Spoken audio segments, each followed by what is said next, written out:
I said, you clowns over there, with these chicken legs doing all these stupid little wrist exercises. It was the literal proverbial, trying to fire a cannon out of a canoe. You're working on the end of the chain, right? As opposed to working on the first, like, hey, the first big link, if I'm a right shot, is my right foot being on the ground. So when we're in that complex or contrast phase, med balls and plyos generally come out of the pre-workout. So when we would say jump, throw, sprint, it's really just warm up sprint, because jump and throw are going to be in the lift. All right, guys, welcome to episode 400. Actually, we've done 488, but 88 of them kind of been special episodes. But Coach Boyle's been on 400 episodes just with me. So it's pretty incredible over the 18 years that this is 400. And look, we're brought to you by Perform Better. They've been here from day one. It's been so awesome. And I wouldn't have these connections if it wasn't for the Perform Better Summit. So check out performbetter.com. They just announced the summit schedule and all the speakers, et cetera. I'll be attending in Chicago, June 12th to 14th. Coach Boyle will be at Providence speaking this year. We'll talk to him a little bit about that in a couple of weeks. But let's talk about traincoach.com and mbsc.tv. I still use them both. Today, we'll talk about a couple forum threads. The forum is still going super strong. And you could try both sites out for 7 days for free trials. Go to strengthcoach.com and mbsc.tv for those trials. Coach, how you doing? I can't believe it's been 18 years or 400 episodes. That's crazy. I know. Sometimes I see people with more episodes, but they've done, they'll do like 3 or 4 a month, like once a week, and they're shorter, et cetera. And I just think the proudest thing for me is that we've been consistent. We're the longest running strength and conditioning fitness podcast ever, really, at this point. 18 years, 2 a month. I mean, some have kind of gone off and come back. We've never done that. We've just been going the whole time. So it's pretty crazy. It is it's wild, because I remember you saying you wanted to do a podcast, and I was like, whatever that is, I'll do it. I don't know what one is. Little did we know, that it would become, I just was saying on Twitter the other day that podcasts are the new books and seminars and videos. And I mean, because someone was talking about, actually Matt Gates was talking about not doing podcasts. And I said, this is how people learn now. You have to participate. It's like people, I look at people now with saying, I don't do podcasts. Like the people who said, I don't do email, I don't have a cell phone, that kind of stuff. It's like, hey, this is here to stay. This isn't going anywhere. And, if you want to be if you want to stay, I guess, part of the information exchange, then you have to do this. Mike, you always said this about books. You said, I love books. I'm an author, functional training for sports. You're like, by the time it comes out, though, it's so late. And even with Audible books, right? I'm a big Audible person. I'm constantly on Audible.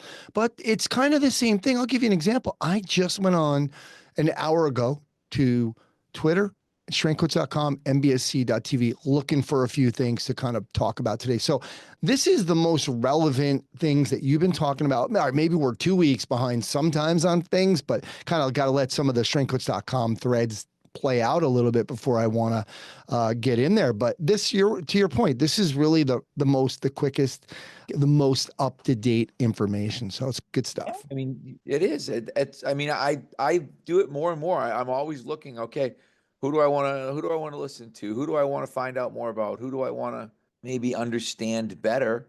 And what do? You go find a couple podcasts they were on, and bang, what they're thinking.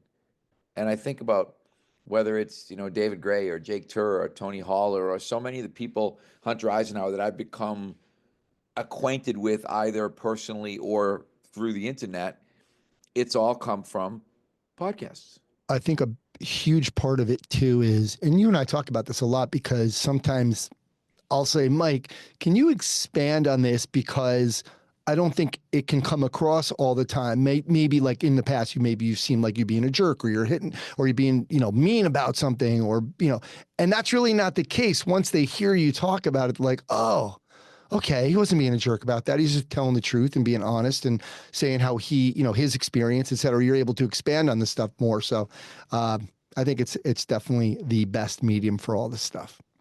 I would agree. And let's get right into it then. With that said, let's go. There was a thread about getting better at shooting. Let's call it either lacrosse or hockey. And really, it could apply to hitting and whatever. And you said to get better at shooting, we shoot. Shooting is legs and trunk. We've never done any grip, wrist, forearm stuff. I love med balls for shooting. And again, I feel like this is lacrosse, baseball, because there's that same hitting or pitching. Hockey, field hockey, Hockey. all the same. All of Yeah. them are the same. Mike, what do you like from the med ball? Because one thing that I'm always talking about with people with med balls is I'll actually kind of make sure that they're moving those hips first, right? I'll say, let's just work on the hips first. Just take the med ball. Don't worry about it. But that's how we want to do it. We want to lead with the hips. And we do step change of direction. So we just like a lateral step into the wall. What are some things that you're doing that kind of can not mimic, but from a global perspective, make, because it's not the shot. We don't have a stick. I always tell them, you're throwing off your back foot.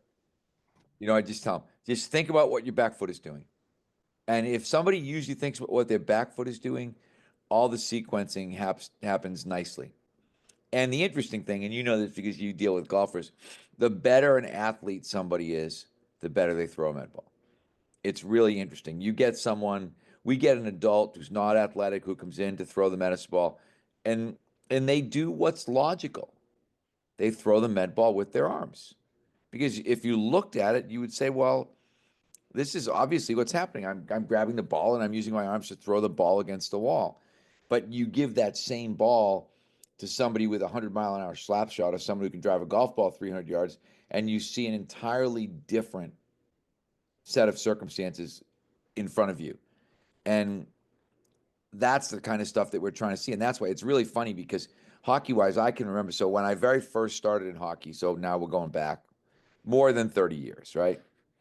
And guys would be in the weight room and they'd be doing all kinds of crazy wrist curls, and I'd look at these guys with like no legs and they're over there in the corner, doing, wrist curls and reverse curls and this curl and, pronation, supination. And I always remember thinking, like, I'd look at guys and I'd like, don't, like, I banned it. I literally banned it. I banned the wrist roller. I banned wrist curl. I was like, we're not doing any of this shit until you guys get some leg strength. I said, when we get some leg strength, we're going to rip some pucks. I said, you clowns over there, with these chicken legs doing all these stupid little wrist exercises. It was the literal proverbial, trying to fire a cannon out of a canoe. You're working on the end of the chain, right? As opposed to working on the first, like, hey, the first big link, if I'm a right shot, is my right foot being on the ground.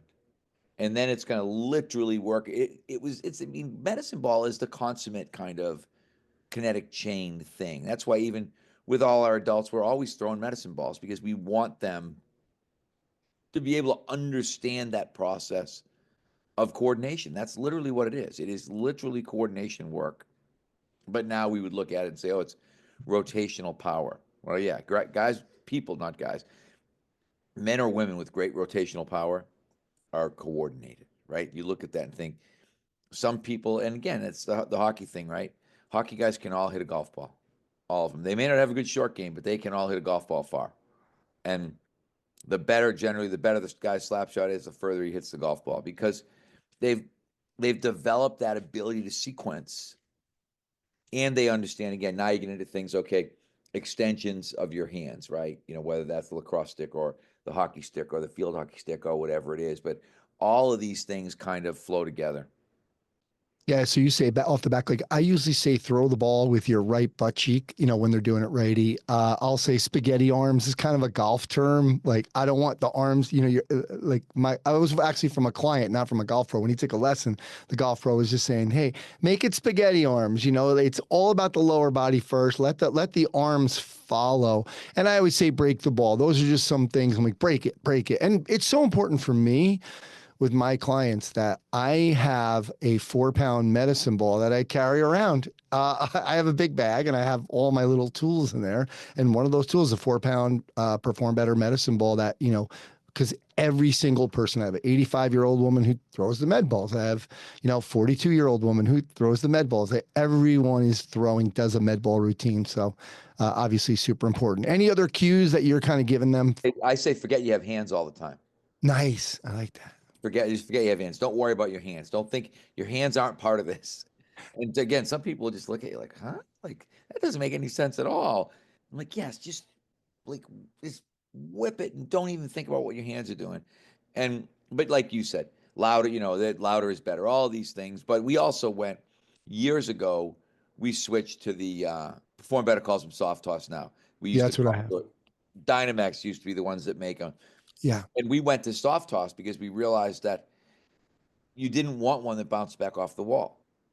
Not, or at least not too well. You wanted one that came back to you, but not fast, because what we wanted was, I always said, medicine ball throwing is really concentric, right? I mean, yeah, you're rotating, you're getting that eccentric, but I mean, it's that I want a freaking boom, powerful concentric contraction. I want a noise, a collision. It's all of that stuff that gets people rotating, and that's why I said Guy was like, and that's lately. I know you've been following me on like my Twitter, but lately now I just like I'm cheap shotting all of these stupid fitness accounts because I just can't. I'm so tired of just scrolling by it and realizing that, oh my God, I'm just letting everybody absorb all of this horrifyingly bad information because I'm just lazy.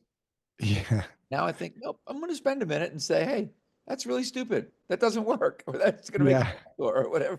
Just I've been seeing it. throw them out there. The bad part is I think I'm getting more of those feeds as opposed to less because I'm responding to them. I think the algorithm rewards me for interaction and Yes. doesn't realize that I'm a troll interacting, just that I'm interacting. So I keep getting more and more of these. I mean, and again, and I don't know whether it's just me. Some of them are getting a little better.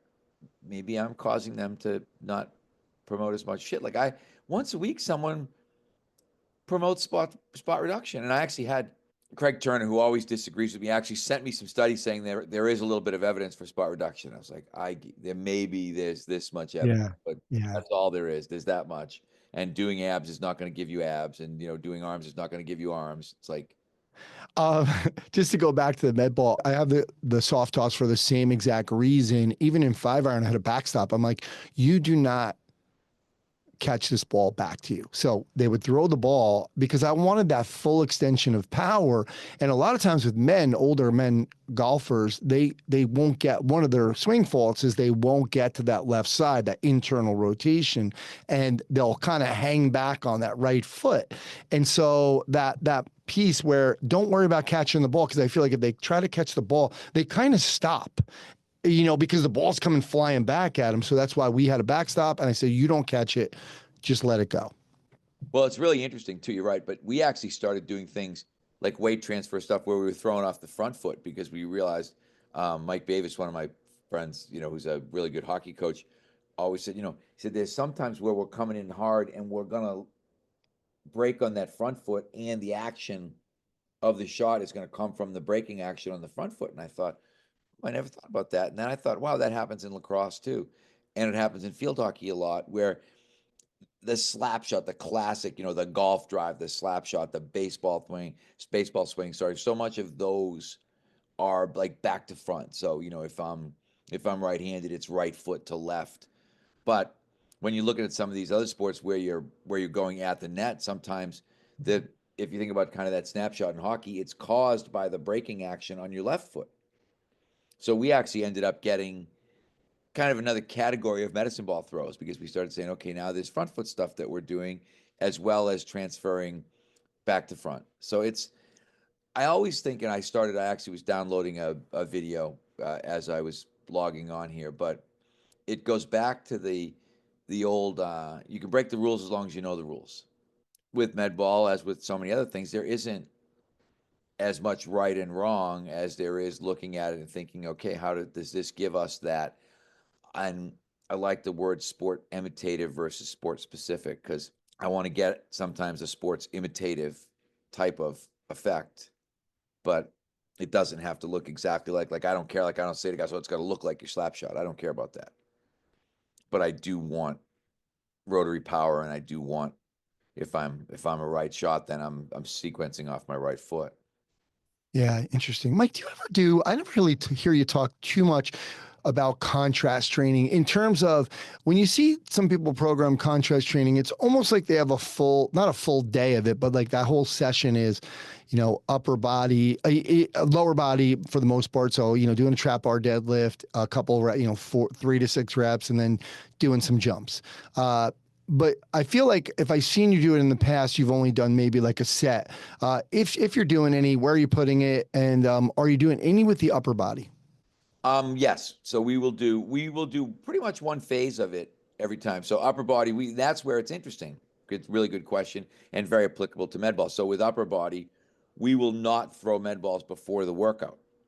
We will throw the med balls in the workout. So when we're in that complex or contrast phase, med balls and plyos generally come out of the pre-workout. So when we would say jump, throw, sprint, it's really just warm up sprint because jump and throw are going to be in the lift.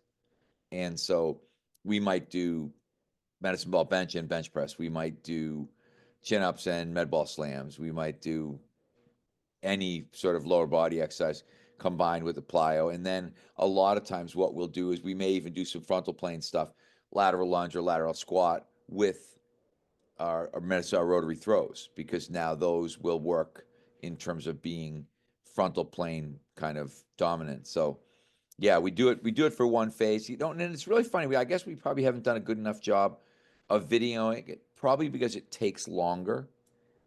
Because now you've got to get somebody. I'm going to get in. Like for me, it would take some editing almost. Because all right, I'm going to get Anthony's bench press set, and then he's going to get done, and then he's going to go over and he's going to get set up, and he's going to do med ball bench. And now I got to get him doing med ball bench. So you might not see it because we probably don't take the time. So that's it's a good lesson for me for next summer, because I can make sure that we get some of those sequences on. I was going to say on tape. Imagine, huh? Get some of those on Yeah. video. I think it's a good question, a good segue into vertical jump. I always say this. I don't know what made me think of this today, but have you ever treated vertical? There was a thread on strengthcoach.com. Really, that's why it made me think of it. But have you ever, which by the way, turned into a whole HRV thread? So it went from vertical jump into HRV into Brandon Marcello talking about wearables, and it was crazy. Anyway, vertical jump, like speed training, almost like, look, if you want to get a better vertical jump, you need to time. You're not timing, you're testing. Have you ever thought about that piece of it? Oh, we do it all the time. Actually, it's You really funny. do. We never talked about that. Yeah, we'll probably get at least 6 recorded vertical jumps a week. No way. I didn't realize that. Okay. Sometimes, yeah, and sometimes it will be just like you said, complex or contrasted with like our trap bar jumps or something like that. A lot of times I'll just say to the guys, okay, do trap bar jumps in between sets, go and get 3 verticals in, and we're always much it's same exact idea as a sprint. All of our guys know what their best vertical is. The one thing that I don't get, and I wish it it is a great source of frustration for me, is why we kind of have good days and bad days and inconsistencies. And I can never kind of put my finger on, hey, well, this is why. I remember it happened once. One day this summer, Mark jumped to 36, and he never jumped to 36 again. He jumps to 34s. I don't even know if he jumped to 35 again. He was like, I don't know. I don't know what it was about that day. And I'm thinking to myself, I don't either, but I wish I could bottle it. I wish I could go back and say, hey, here's what we were doing those days before. And I almost need to do a better job of trying to create almost like a behavior log of saying, okay, did these come after a weekend off? Did these come after we missed a workout? Did these come after a really, a light lower body week? Like what caused them to happen? And I can never find it. I can never hit that. Because obviously, right, we always talk about it's kind of the holy grail. If we could think of, okay, we're going to PR in the sprint every time we sprint, and we're going to get a PR in the jump every time we jump. We're just going to go nothing but up. Everybody's going to have a 40 and everybody's going to run a .9 flying 10. It doesn't work that way. But why it doesn't work that way is sort of the great mystery of strength and conditioning. Why does it not work that way? What interrupts our progress? And year 43 don't have the answer. my guess would be too many factors. So, what was the sleep looking like in terms of not just the night before, but in general? What was the hydration looking like? What's the, and Casey Means book, the Good Energy book, started to make me think about these things. Like, what is that energy, and how long? Like, so for example, what was Mark eating those for those 3 or 4 days beforehand? Not just, okay, he woke up, he had a great breakfast this morning. It's also it's a the bigger picture in terms of in sport that doesn't really matter because what you need is consistency. You don't need you don't want to look and think, oh, you're going to have like one all-star game, one game where you play like you're unbelievable, and then the rest of the year you're just average, right? I mean, you're trying to be really good the whole time. So I always look at it and think, even if I knew team sport is not say like track, there's no peak, there's no, hey, I mean, there is if you get to the national championship, you've got to figure out, hey, how do we peak in the national championship? How do we be at our best when it really does come down to one game? But team sport very, very rarely actually comes down to one game.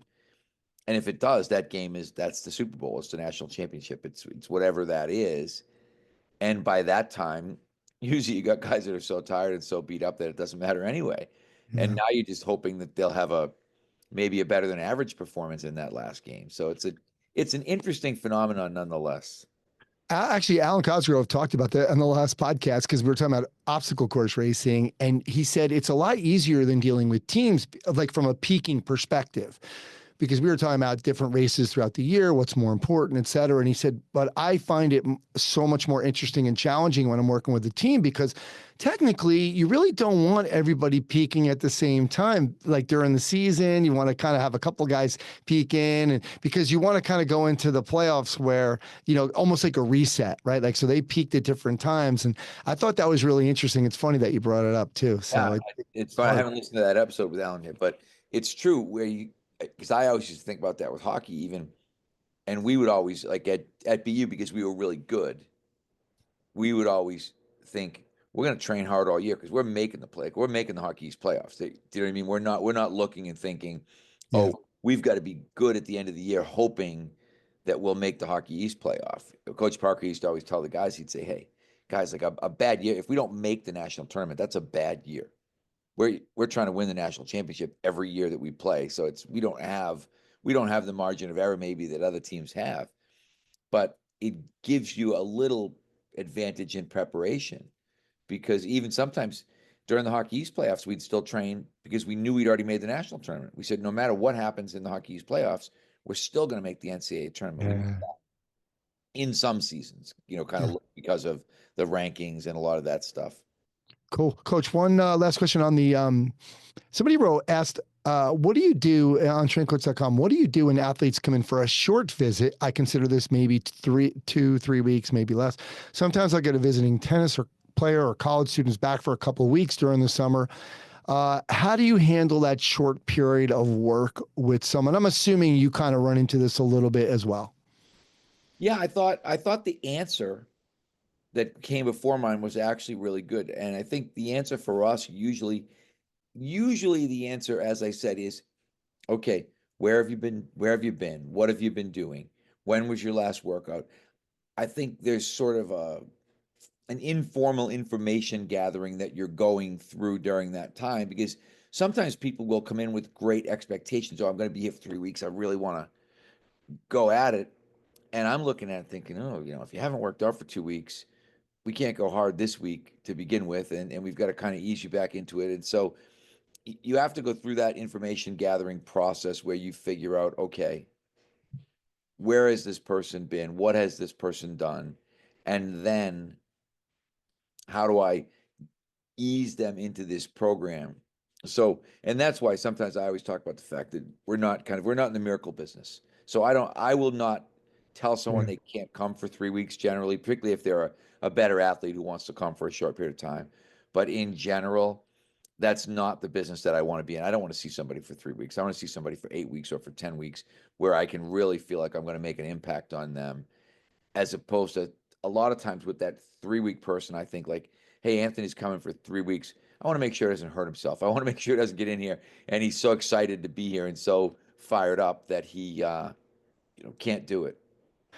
All right, good stuff, Coach. Well, thanks for doing this, and we'll speak to you next time. All right. Thanks, Dan. I appreciate it. All right, guys, that's going to do it for episode 400 of the Strength Coach Podcast. Thanks to Perform Better for, like I said, being here the whole time. And we wouldn't be doing this if it wasn't for them. Thanks, obviously, to Coach Boyle and strengthcoach.com, because same thing. I mean, would have never done this and kind of continued to do this all these years. So remember, go to performbetter.com, check out all the summit lineups there. One thing too is, obviously we have a new format. We're doing Coach Boyle every other episode and a strength coach every other episode. We got some great stuff coming up with Perform Better, adding to it with the video.